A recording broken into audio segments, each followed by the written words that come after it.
After Whistle, match day 18. I'm here, Andy Vargas, proudly presented by UCS, Clover, Indeco and Goldfields, our major proud partners, and no doubt they're going to be proud today of that performance, Vargas. That was a dominating performance, 66% possession. When you hear that stat, how good does it make you feel as a coach? Oh, look, irrespective of the dominance in terms of possession, just the grit and the fight and desire that we showed to try and win that game was unbelievable, and trialing conditions, it's been raining all day. You could swim out there, mate. Pretty much, mate. You could get the flippers on and start swimming. It was very heavy. Conditions were exactly the same for both teams, obviously, and I thought we thoroughly deserved the win. Like you said, we dominated possession and came away with a two-goal win and clean sheet, and the boys dug deep, and we had players that to jump on like Blakey, Carpenter, come on early for Lundy, so he did exceptionally well. All the boys did. Joey comes on and scores the winner. So, Reedy, I heard him say before, it's all about the team and the way we're going about it. We've got 24 fit players at the minute, and such a great headache to have as coaches and ultimately for Zoc. I'm here with Matt Reid. Matty, that was a dominating performance. Talk us through it. No, it was very convincing. Got to be happy with that. First half we probably didn't keep the ball as well as we would have liked, but we had a few chances to go up a couple goals and we got one and went in the half. We had a few things to improve on, and I think we did that in the second half. We kept the ball pretty well and made it hard for them to break us down, which was pretty positive. Look, talking about breaking us down defensively, I can't really, I'm not sure how many shots there were on target from the Knights, but I don't think there were many. Was that due to team cohesion in the midfield, or was it a bit more solidity at the back? Sorry, they had, just speaking to my stats analysis over there, Guy, 2 shots on target. Who gets the credit for that?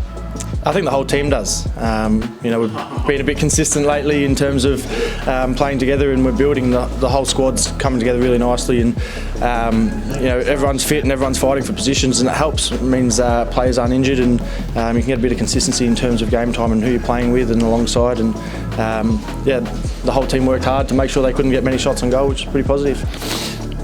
Joey comes on, he does his thing. The second goal happened right towards the end, that beautiful little through pass by Yui. 2 goals, but ultimately about 14 shots on target, during the game. Besides the defensive aspects, how happy are you with the amount of output coming from the forward line? Oh, look, I think it was something we addressed at half-time. The attacking side of things, we needed to be a little bit more patient and clinical with our possession and our forward passing. And we actually had a stat from JB and Anton, our conditioning staff.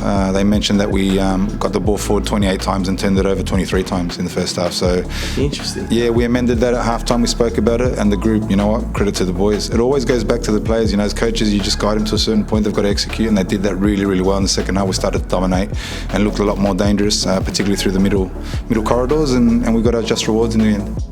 It is a tough competition at the NPL here in Victoria, and at the moment we are, I would say, I'm pretty sure now, based on some other results that just come through, we're a game ahead of everybody. How does that feel?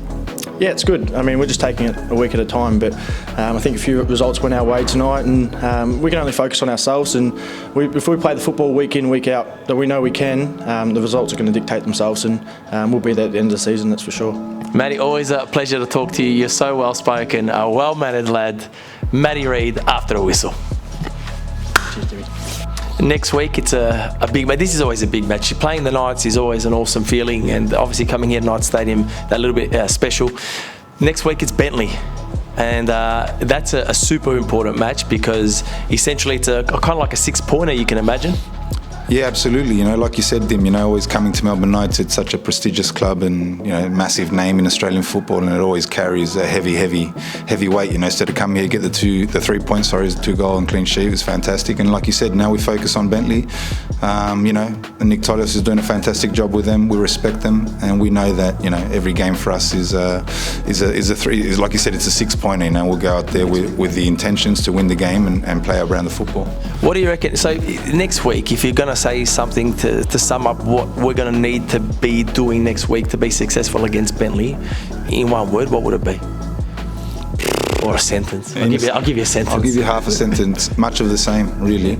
You know, we're sticking to our core values, our principles. The boys are digging deep. They're pushing each other week in, week out of training. The standard of training is unbelievable. Really, it's quite an intense environment that we have at training. Everybody's fighting for a position. So that's the way we want it. Like I said, it gives Zoki ultimately the biggest and most glorious headache in the world, to try and select a squad for game day. So, credit to the boys. They're pushing each other, and we've got our eyes focused on Bentley now, and we take one game at a time. Andy, it's always a pleasure, especially having a chat after a win. Andy Vargas, after a whistle.